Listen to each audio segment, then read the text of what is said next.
дар душанбе имрӯз мурофиаи додгоҳӣ вакили дифои аъзои ҳизби дар тоҷикистон мамнӯи наҳзати исломӣ Бузургмеҳр Ёров шурӯъ шуд. хабарнигори радиои Озодӣ гуфт ки мақомот ба толори додгоҳ танҳо хешовандони гумонбаронро роҳ дода, журналистон ва ҳам дипломатҳои хориҷиро нагузоштанд ба толори додгоҳ ворид шаванд. бародари Бузургмеҳр Ёров Ҷамшед Ёров ба радиои Озодӣ гуфт ки додрас барои муҳокимаи дархости бародараш ба хонаи машваратӣ рафт, зеро ӯ аз хизмати адвокати давлатӣ даст кашид. Бузургмеҳр адвокат радио дод. Шумо гуфт ба маводҳои шинос шудагӣ нест. Адвокат гуфт ки нема шинос шудагӣ. Шумо гуфт дар 2 рӯз ҳеҷ вақт бо яке аз рӯзош, ҳар ду ҳам рӯзош ва рӯзи истироҳатӣ буд, шинос шудагӣ нестед. Барои ҳамин гуфт ман шуморо хеле ғам наметам. Бузургмеҳр Ёров баъди шурӯъи ҳимояи ҳуқуқи аъзои боздоштшудаи ҳизби наҳзати исломӣ дастгир шуд ва баъдан дар даъвати оммавӣ барои фаъолияти ифротгароӣ, ташкили иттиҳоди экстремистӣ ва иттиҳомоти дигар муттаҳам шуд. ҳамроҳ бо Ёров ҳуқуқшиноси дигар Нуриддин Маҳкамов ҳам дар муҳокима мебошад. худи Ёров ва созмонҳои ҳомии ҳуқуқи инсон ин қазияро дорои ангезаҳои сиёсӣ меноманд. дар муҳокимаи Бузургмеҳр Ёров ҳуқуқшиноси шинохта ойни ҳол Бобоназарова ширкат дошт ва ба чанд суоли ҳамкорамон Мирзонабии Холиқзод посух дод.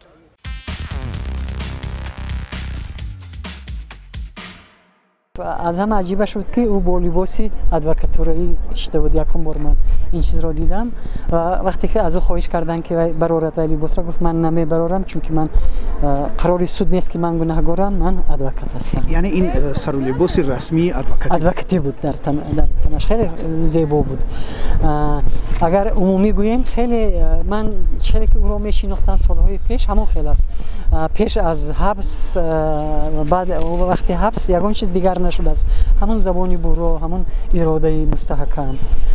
баъд гуфт ки ман ба ин суд боварӣ надорам, чунки чанд далелҳо овард ва хоҳиш мекунам. якаш ҳамин буд ки гуфт ки ман мехоҳам ки шумо шаҳодатнома ба ман нишон бидиҳед ки дар ҳақиқат шумо судяи ҳамин делои ман ҳастед, шумо мутахассиси хуб ҳастед ва ғайра. ин як. дуюм гуфт ки ҳамон ҷилди 13 ҳамон делоба ҳамонҷа гуфт қариб чӣ қадар варақҳое ки ман навистондам ҳамон нест. ман мехоҳам ки суд ҳаминро ҳозир нишон бидиҳад ба прокурор, ба адвокат, ки суд ин чизро рад кард. гуфт ки модоме ки шумо ҳуқуқҳои маро вайрон мекунад, ин ҳуқуқи конститутсионии ман, ин досияюм, гуфт ки ба ман ҳатто суд ваъда дод, ҳуҷҷат дод ки маро бо оилаам иҷозати вохӯрӣ кардан, аммо маълум мешавад ки ин рӯяки будааст, иҷозат надодам ба ман. ман чӣ қадар таклифҳо пешниҳод кардам, чӣ қадар чизҳое пешниҳод кардам ки ҳатман бояд бозпурсӣ мешуд.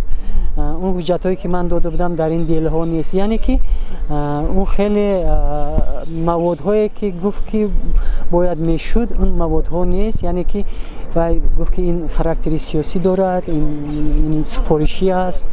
бинобар ин ҳам ман ба ҳайати суд ман мехоҳам ки ба ин ҷо суде биёяд ки вай суди ки ба истифо рафта бошад, вобаста набошад, аз раиси ҷумҳур вобаста набошад, чунки вай таъин мекунад, ино ҳама вобаста ҳастанд ва ғайра.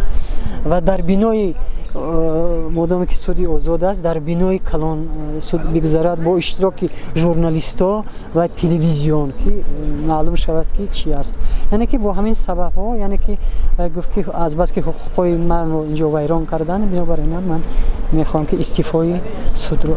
ин додрас шаҳр дод ки барои чӣ аввал гуфтанд ки ҷараёни мурофиа бояд боз ва ба таври кушода сурат гирад, вале журналистҳо ва намояндаҳои созмонҳои байналмилалии сафоратхонаро иҷозати дохил шуда надоданд. манам ҳайронам ки ин чӣ озод аст ки ба ман унҷо муроҷиат кардам. ман гуфтам ки бояд дар як бинои охир васеъ мешуд, инҷа дар берун журналистҳо истоданд.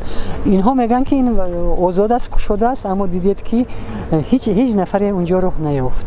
ин албатта хеле хуб нест.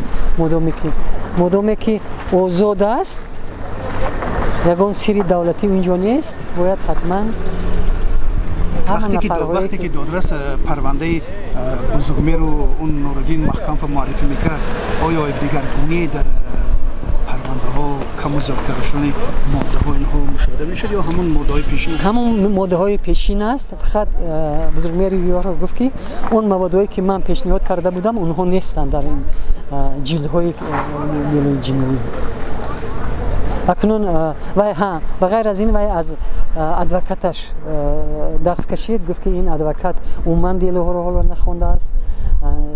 درست شد و دویم که به طلبات من جواب نمیدهد، بنابراین هم من از این دست میکشم و ما ادوکات خود رو میگیم که ما رو میکنیم. این رد و بدلایی که صورت گرفتن چی را نشان داد به نظر شما که در تالار مرافعه بودید؟ به هر حال آیا یک مسائل کاری به نظر میرسید یا که خیلی هیئت مرافعه کننده در برابر این پرونده خیلی جدی مناسبت دارد؟ اکنون این چیز رو گفتم بر وقت است، اما به هر حال رئیس کننده کوشش میکرد که آرام باشد و بزرگمهر یارف همون با زبانی برای خود از حقوق و آزادی های خود سخن میکرد و ارگومنت ها می آورد. یعنی که یک مرافعه جنجالی نبود، یک مرافعه بود که هر دو طرف تا یک درجه همون یک دایره همون اتیکا رو پیشنهادی بزرگمهر در مورد اینکه هیئت مرافعه باید عوض کرده شود پذیرفته نشد. بنابراین هم اونها در همون هیئت میمونن، اما ادوکات دیگر میشود. تشکر، سلام.